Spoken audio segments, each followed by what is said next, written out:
Terima kasih pemirsa, Anda masih menyaksikan Halo Indonesia. Pemirsa, relawan Yayasan Buddha Seci Indonesia mengirimkan berbagai bantuan ke wilayah terdampak banjir berat di Aceh. Untuk mengetahui bantuan apa saja yang dibagikan dan bagaimana proses penyalurannya, kami telah bersama Suceng selaku relawan Seci. Selamat siang Bapak Suceng, apa kabar? Ya, selamat siang. Kabar baik, Pak. Kabar baik. Kita langsung membahas bagaimana proses penyaluran bantuan. Tentu di sana kalau di media sosial saya lihat itu akses darat terputus. Lalu bagaimana teman-teman relawan Seci membagikan penyaluran bantuan ke Aceh? Oke, kemarin karena jalur darat terputus atau sangat sulit dijangkau, kita Oke. mengambil jalur laut. Itu yang kita usahakan, Sesiung. Jadi kemarin kita masuk melalui jalur laut dari Pangkalan Susu menuju ke Mhm. sebuah pelabuhan tikus ya, kalau boleh saya sebut. Karena Oke. sangat darurat dan tidak ada fasilitasnya sama sekali. Jadi dari sana kita kemudian menuju ke kota Kuala Simpang. Hmm. Total jarak tempuhnya sekitar 6 sampai 7 jam. 6 sampai 7 jam melakukan jalur laut begitu ya, dan derbaganya pun derbaga hanya derbaga dadakan begitu ya. Ini derbaga darurat yang Darurat. memang mau tidak mau melewati jalan tersebut. Tentu ini menjadi tantangan teman-teman. Bagaimana kondisi di Aceh sendiri ketika sampai di titik yang terdampak bencana? Oke, kondisi khususnya ya di kota Kuala Mhm. Simpang dan sekitarnya ya Aceh Tamiang sangat boleh kita bilang porak-poranda ya Susyum. Mhm. Saya ketika di sana melihat yang pertama yang cukup menyedihkan ya Iya. Susyum, di mana eh, rumah-rumah sudah banyak yang tersapu air ya. Kemudian satu kondisi yang menunjukkan kepada kita betapa besarnya banjir itu dan sangat kuat ya. Mobil-mobil berserakan di jalanan, mobil-mobil juga ada yang timpa menimpa. Jadi kondisinya memang porak-poranda, Sisiu. Kondisi porak-poranda tentu yang menjadi perhatian Ya. saat ini bagaimana bisa mencari korban dan juga teman-teman yang ada di pengungsian, kondisinya apakah kepenuhannya terpenuhi begitu ya? Kalau melihat dari kondisi pengungsi di sana seperti apa? Oke, kondisi di sana tentu sangat menyedihkan ya, karena tidak ada fasilitas listrik, tidak ada air, tidak ada akses komunikasi. Sementara kita yang ingin membantu, akses jalannya juga terputus. Ya, kita tahu banyak sekali jalan yang terputus maupun banjir dan jembatan yang patah. Nah, kondisi mereka di sana tentu sangat membutuhkan air, sangat membutuhkan makan, dan sangat membutuhkan pengobatan. Mhm. Mungkin itu ya. Jadi benar-benar tidak ada, mungkin sangat sedikit bantuan yang masuk. Kondisinya tentu sangat mengkhawatirkan. Bagaimana? Ini kan Pak Suceng ini kan sudah berada di Medan, tapi terakhir ketika ada di Aceh, apakah akses listrik termasuk jaringan telekomunikasi sudah membaik di sana? Sama sekali belum ada Sesium, baik listrik, air maupun komunikasi. Kalau dilihat dari jumlah pengungsi, apakah cukup cukup mengkhawatirkan? Apa saja yang mereka butuhkan saat ini? Oke, kalau jumlah pengungsi, angka pastinya kita tidak punya ya Sesium. Tapi sepanjang perjalanan yang kita lalu itu sangat banyak, ya sangat banyak. Nah, kita dengan membawa makanan ini sepanjang jalan orang memanggil kita ya, mintalah airnya satu botol ya, mintalah rotinya satu ya. Kondisi seperti itu yang kita temui di sepanjang jalan. Jadi bisa bayangkan ya, sepanjang jalan itu orang-orang pada kekurangan air minum, pada kekurangan makanan. Jadi suplainya sangat terbatas karena ya terus terang ya kondisi transportasi yang terputus. Kalau melihat dari informasi BMKG ini, informasi cuaca ekstrimnya kan masih berlanjut begitu. Kalau Anda sendiri merasakan di sana, apakah cuaca masih belum kondusif? Kalau cuaca saat kita pergi cukup bersahabat ya sesiungnya, namun kondisi di situ cukup menggenaskan. Artinya lumpur-lumpur yang dibawa banjir itu yang sudah mulai mengering, selain menghambat transportasi, juga mulai menjadi debu yang sangat tebal dan halus. Jadi sangat ini ya bisa mengganggu kesehatan juga. Oke, dampaknya akan mengganggu terhadap kesehatan khususnya para pengungsi Ya, yang ada di sana. Sesyong, ya ini ini kan teman-teman dari Medan begitu ya, datang langsung ke Aceh. Daerah mana yang dikunjungi pertama kali? oke, kita karena melalui jalur laut ya, Mhm. tentu sepanjang jalan dari pelabuhan kecil itu ya namanya Salah Haji menuju ke kota Kuala Simpang, sepanjang jalan kita berusaha memberikan bantuan.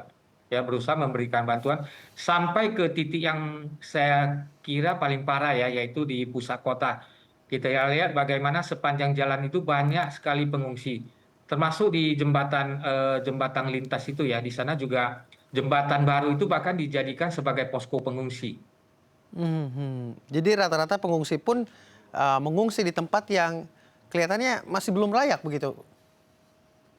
Benar, Susung, itu bahasa yang sangat tepat ya. Jadi pengungsi selain pasokan untuk makan dan minum sangat terbatas, tempat tinggalnya itu tentu tidak layak ya. Baik tendanya, baik alas tempat tidurnya. Ya kita bayangkan ya dengan kondisi seperti itu kalau tiba-tiba hujan lagi Ya. ya apa yang mau kita sebut ya istilahnya, Susung. Inilah yang menggerakkan teman-teman relawan Seci untuk datang ke sana, menyentuh langsung begitu ya, menjalin jalinan Ya. jodoh, bagaimana membantu masyarakat yang saat ini sedang terdampak bencana banjir. Kalau melihat dari jumlah bantuan, berapa bantuan yang dapat disalurkan melalui keterbatasan jalur? Oke, kita terus terang ya, sebenarnya bantuan sekali ini tidak terlalu besar ya, namun itu sangat dibutuhkan, Ya. sangat bermanfaat bagi penyintas atau pengungsi. Nah, air minum itu sangat mereka butuhkan. Di Mhm. sepanjang jalan, tadi saya sebutkan, orang meminta satu botol aja. Bayangkan Sesium, Mhm. mereka tidak punya pasokan air minum sama sekali. Bahkan ada yang ngomong gitu ya, saya bayar Pak, 15.000 satu botol. Kita bisa Mhm. bayangkan ya, orang yang punya uang juga kesulitan mendapatkan air minum, apalagi orang yang ini ya, orang yang kita sebut kurang bagus dalam masalah ekonomi. Jadi ini benar-benar satu bantuan yang tidak terlalu banyak, tapi sangat dibutuhkan. Maklum ya, karena kondisi perjalanan yang kita tempuh ini tidak memungkinkan kita membawa terlalu banyak bantuan. Iya. Mungkin Saya seperti tahu itu betul ya. bagaimana kondisi perjalanan darat itu tidak memungkinkan. Jadi logistik mau tidak mau mungkin jumlahnya harus terbatas karena melalui jalur akses laut begitu, Pak Ya, Suceng ya? ya, Mhm. benar. Kalau melihat dari jumlah relawan yang berangkat dari Medan ke Aceh, berapa orang yang sampai di sana? Ya, dari Medan kita ya sudah maksimal ya dalam kondisi ini 4 orang karena keterbatasan transportasi ya. Namun di Kuala Simpang kita juga punya 2 orang relawan yang ikut bergabung ya. Nah ini juga sebuah kisah yang sangat pantas kita teladani. Mereka Mhm. ini sebenarnya juga korban ya, tetapi ketika sudah terhubung tahu kita akan datang ya, mereka juga bergabung dengan kita untuk menyalurkan bantuan. Lalu nanti seperti apa reaksi masyarakat di sana dan apa saja cerita yang didapatkan di sana? Bagaimana kondisi mereka, para pengungsi yang membutuhkan bantuan tentunya kita akan bahas lagi di segmen selanjutnya. Jadi jangan kemana-mana, tetap di Halo Indonesia.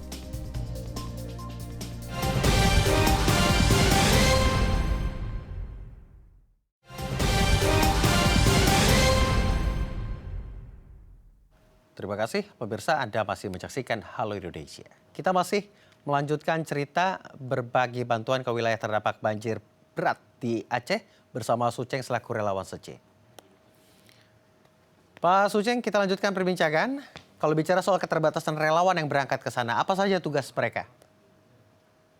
Oke, tugas relawan itu kalau dicuci mencakup semuanya, Sesium. Baik Mhm. angkat barang, baik Oke. komunikasi, juga termasuk ya harus memantau kondisi setempatnya. Karena Mhm. membawa bantuan ke tempat bencana ini banyak faktor yang harus kita pertimbangkan. Selain mengenai jalur transportasi, faktor keamanan juga harus kita pertimbangkan. Jadi relawan cuci itu semua hal ya, semua hal juga menjadi tugas kita. Mhm. Kalau melihat dari respon masyarakat ketika teman-teman Suci datang ke sana, apakah masih ada mimik rasa trauma, rasa takut atau kebingungan? Bagaimana Anda melihatnya? Oke, kalau mimik seperti itu Mhm. tentu ada ya, tapi satu catatan yang sangat penting adalah mereka Mhm. sangat bahagia melihat kedatangan kita, ya, sangat bahagia sekali kita melihat bahwasanya mereka merasakan bahwasanya harapan itu ada, Ya. harapan itu datang. Mhm. Ketika mereka merasa sudah putus harapan, orang-orang hanya melihat di medsos, ya, orang-orang di medsos bahkan ada yang mengatakan jangan ke sana. Iya. Ini yang penting ya, ini yang penting menjadi catatan kita dari relawan bahwasanya kondisi di sana sangat kondusif. Namun Mhm. demikian berbagai faktor itu harus dipertimbangkan. Jadi kalau kita ingin terjun ya, orang-orang atau organisasi saudara-saudara, teman-teman yang ingin terjun membawa bantuan juga boleh, namun pertimbangkan berbagai faktor ya. Karena kalau teknisnya itu kita tidak pengalaman, mungkin bisa mengakibatkan membawa sebuah risiko sih ya. Namun demikian semuanya kondusif. Catatan penting adalah mereka mengharapkan kedatangan kita ya. Kami dari Yayasan Buddha Cici ketika berinteraksi dengan mereka, mereka juga tahu ya kita dari Yayasan Buddha Cici. Mereka juga tahu kita ada berhubungan dekat ya dengan Dai TV. Nah, saya memberikan beberapa catatan bahwasanya mereka merasakan harapan itu datang ketika melihat kita. Jadi melalui media ini hari ini saya ingin menyampaikan kepada saudara-saudara, teman-teman semua bahwasanya mari kita semua bersama-sama bergerak ya. Bencana ini benar-benar sangat parah dan sangat luas ya. Ratusan jembatan patah, banyak sekali akses jalan yang terputus, air, listrik, komunikasi juga Hmm. terputus. Mhm.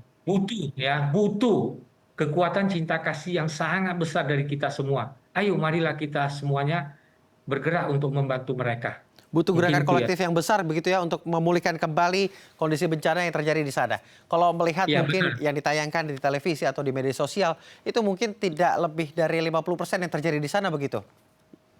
Ya, ya. Saya juga memberi pesan dan catatan kepada penduduk ya bahwasanya cobalah ya, cobalah ketika ada yang datang ya, memang kalian ini ramah ya Bapak Ibu sangat baik sih ya, Mhm. tetapi ketika bantuan datang kalian juga harus rapi ya, kalian harus rapi. Kenapa? Saat memberikan bantuan itu akan tersebar ya, tersebar kemana-mana. Ketika memberikan bantuan itu tidak rapi, muncul kesan negatif, orang-orang tidak akan berani datang memberikan bantuan. Mhm. Tetapi ketika menerima bantuan semuanya itu terlihat bagus ya, terlihat rapi, terlihat teratur dan apa ya namanya, suasana yang penuh kehangatan, bantuan itu akan semakin cepat Mhm. datang. Akan semakin cepat banyak orang yang terbantu Oke, dari artinya kelaparan. teman-teman di sana juga harus tertib begitu ya, sehingga tidak Ya, memunculkan stigma-stigma yang negatif, sehingga bantuan iya, iya. juga masyarakat relawan gitu dari sejumlah daerah juga berani untuk datang. Tadi Pak Seceng bilang daerah Aceh Tamiang ini banyak dibicarakan jangan ke sana karena banyak faktor-faktor yang menimbulkan bahaya begitu ya. Lalu mengapa Ya. teman-teman relawan suci tetap kekeh berangkat ke sana? Kami yakin pada dasarnya semua orang itu baik, ya. Pada dasarnya semua orang baik. Apalagi kita datang dengan sebuah niat yang tulus membawa eh, bukan membawa barang bantuan ya. Catatan pentingnya apa yang kita bawa ini adalah titipan cinta kasih dari banyak orang ya. Titipan cinta Mhm. kasih yang ingin kita salurkan ini pasti akan diterima orang dengan baik. Jadi tolonglah ya teman-teman di medsos itu kita beritakan hal yang baik, beritakan hal yang benar. Mhm. Seperti apa yang selalu menjadi konsep dari Dai TV ini ya. Benar, bijak dan indah. Baik, kalau bicara soal perjalanan dan cerita ke sana, pasti banyak sekali menemukan nilai-nilai di sana begitu ya. Mungkin bisa diceritakan apa cerita yang mungkin ini tidak bisa dilupakan teman-teman relawan ketika menyalurkan bantuan. Oke, tentu dalam perjalanan ini kita bertemu dengan banyak orang ya, berinteraksi dengan Mhm. banyak orang, melihat banyak hal ya. Hal pertama yang kita lihat tentu adalah pada saat kita sampai di pelabuhan darurat itu ya, banyak orang mengungsi ya, banyak orang tua, banyak anak-anak mengungsi. Kenapa sih mereka mengungsi? Tentu ya, orang kalau lama tidak dapat makan akan mencari jalan keluar sehingga mereka terpaksa mengungsi. Kemudian ketika kita mendapati, oh pelabuhan ini demikian sulit ya, karena itu mungkin banyak orang tidak datang. Kemudian ketika orang-orang berteriak, mintalah airnya sepotol, mintalah rotinya sepotong, itu menjadi catatan penting bahwasanya kondisinya sangat